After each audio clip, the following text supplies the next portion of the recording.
Hi, my name's Ashley. Today I'm going to be doing speech 2 for Joe Zuberick's speech class. Today I will be talking about ancient Greece, Hippocrates' woman. When you think of ancient Greece, you think of the Olympics, and such events such as the Peloponnesian War. Very seldom do you hear about how the medical world functions and has evolved from the ancient times. Focusing in on the female body and the creation of gynecology, nursing and midwifery, you will notice that it revolves around the series of the most famous ancient Greek doctor, Hippocrates. In a period of time known as the Hippocratic corpus, the practices of women's health are explained and the nature of ancient gynecologic practices. It all begins with the ancient Greek myth of Pandora. Pandora was a female that was conceived out of anger and a desire for revenge and fashioned out of earth and water. Although she was a beauty on the outside, she was covering up lust and deceit on the inside.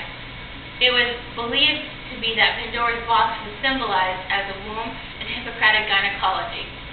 Calling Pandora as the mythical mother of gynecology, I believe that it led to a huge part of the findings of gynecology and the care of women. The whole fact that Pandora was disguising her deceit and lust with her beauty led to the belief that gynecology really is not as simple as you would think.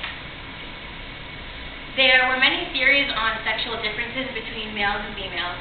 The first theory was that there was a female-to-male continuum, meaning that both sexes have the same basic function, but both have completely different parts. This, in essence, is the core belief of the differences between man and woman today. There is not much to argue with this theory because both male and female reproductive organs have the same basic function to produce. However, females and males have very different reproductive organs. The second theory was that females played a passive role in reproduction. This plainly states that ancient Greeks believed a woman had absolutely no control over conceiving and didn't really have any input or responsiveness of any kind. This refers back to the ancient myth of Pandora's box and how she was created inside of a box representing a female womb, and yet it was not actually a womb, it was a box.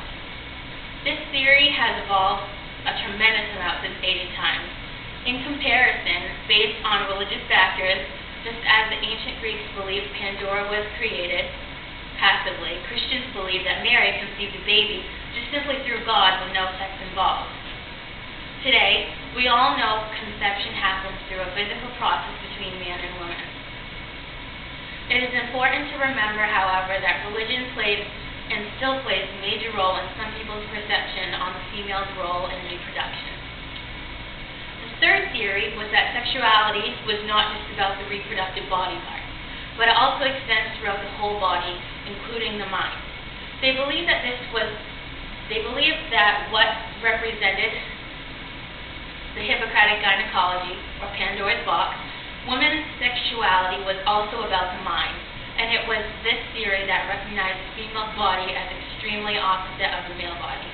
Not only did females need care for their body, but also for emotional therapies that were not recognized as needs for men. From here, gynecology was eventually created. As I referred to religion above, Hippocratic gynecology also pertained to religion when ancient Greeks compared menstruation and sacrificial bloodshed. This in itself says a lot about the ancient Greeks and how they saw the female's body peculiar and very much different from that of the male's. Once you're immersed in an environment that preaches to you about certain views, you tend to believe it. And so this was very intriguing to me as I'm a Christian who believes what I was taught.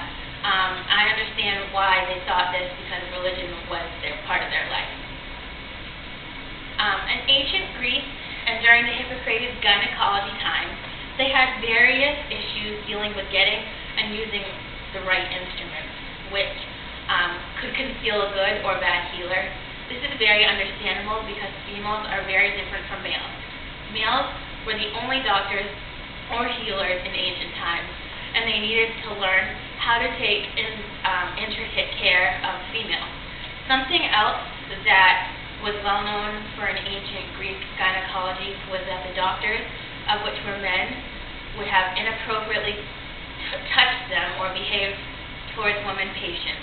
This is very upsetting to me as a female because I wouldn't want to be treated like that. You can definitely tell that times have changed, especially women's role in society.